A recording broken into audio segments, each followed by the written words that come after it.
Задолжителна маска и физичка дистанца од 1,5 до 2 метри на плажа и во вода. Само 15 гости на 100 метри квадратни. Често миење на рацете со вода и сапун и редовно чистење и дезинфекција на околината на плажите.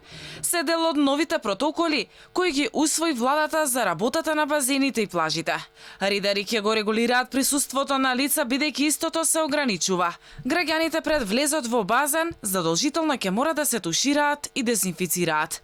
Лежалките мора да бидат оддалечени една од друга минимум 2 метри и да се дезинфицираат пред користење, онака како што сега изгледаат протоколите.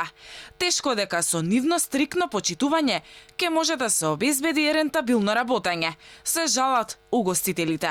За нив најспорен е условот, според кој на плажите ќе смее да има максимум 15 лица на 100 метри квадратни. Забелешки имаме што малце се покасно закаснети се овие правилници за работа со плажите. Јавни базени не се опатени во ова, значи јавни базени или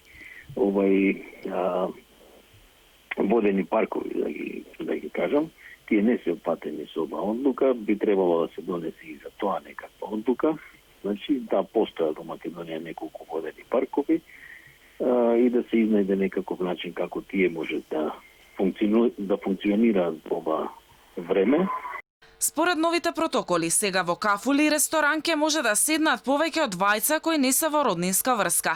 Од Туристичката угостителска комора алармираат за огромните загуби до сега, а за полесно опоравување бараат надлежните да дадат зелено светло за организирање на прослави.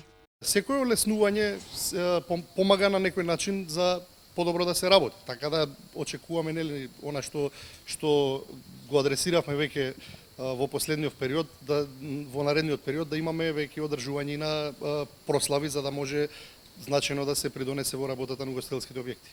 Инаку туристичките работници беа први на удар од корона кризата. Банкрот им се заканува на туристичките агенции бидејќи 5 месеци се со клуч на врата. Со тоа, 5000 семејства ќе останат на улица уште во август, ако продолжи ваквата ситуација, предупредија неодамна туристичките агенции.